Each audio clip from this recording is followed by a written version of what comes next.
পশ্চিমবঙ্গে ভোটার তালিকার বিশেষ নিবিড় সংশোধন শুরু হওয়ার কয়েকদিন আগে বিজেপির বিধায়ক শঙ্কর ঘোষ কেন্দ্রীয় স্বরাষ্ট্রমন্ত্রী অমিত শাহকে চিঠি লিখে দার্জিলিংয়ের খড়িবাড়ি গ্রামীণ হাসপাতাল থেকে 850টিরও বেশি ভুয়ো জন্ম ও মৃত্যুর শংসাপত্র ইস্যু করার অভিযোগ করেছেন। 19 অক্টোবরের চিঠিতে দাবি করা হয়েছে যে আগস্ট থেকে অক্টোবরের মধ্যে পরিচালিত প্রাথমিক তদন্তে দেখা গেছে যে ইস্যু করা শংসাপত্রের সংখ্যা প্রকৃত জন্ম ও মৃত্যুর সংখ্যার চেয়ে উল্লেখযোগ্যভাবে বেশি। গণমাধ্যমে প্রকাশিত প্রতিবেদন অনুসারে আগস্ট থেকে অক্টোবরের মধ্যে 850টিরও বেশি ভুয়ো শংসাপত্র জারি করা হয়েছিল, যেখানে প্রকৃত জন্ম ও মৃত্যুর সংখ্যা 1000-এরও বেশি ইস্যু করা শংসাপত্রের তুলনায় উল্লেখযোগ্যভাবে কম। তিনি বলেছেন যে শংসাপত্রগুলি বেশিরভাগই পুরনো ছিল এবং অভিযোগ থেকে বোঝা যাচ্ছে যে প্রতিবেশী জেলা, রাজ্য এবং দেশগুলির লোকেরা এই শংসাপত্রগুলি পেয়েছে। পশ্চিমবঙ্গে ভোটার তালিকা আসন্ন বিশেষ নিবিড় সংশোধনের পরিপ্রেক্ষিতে উদ্বেগ দেখা দিচ্ছে যে এই জাল শংসাপত্রগুলি অনুপ্রবেশকারীদের ভোটার তালিকার ভোটার এবং ভারতীয় নাগরিক হিসেবে থাকতে সাহায্য করতে পারে, যা সম্পূর্ণ অবৈধ।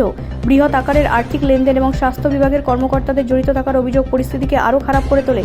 এই ঘটনা ভারতের অভ্যন্তরীণ নিরাপত্তাকে ঝুঁকির মুখে ফেলে এবং এই ধরনের অপকর্ম প্রতিরোধে রাজ্যের ক্ষমতা নিয়ে প্রশ্ন তোলে।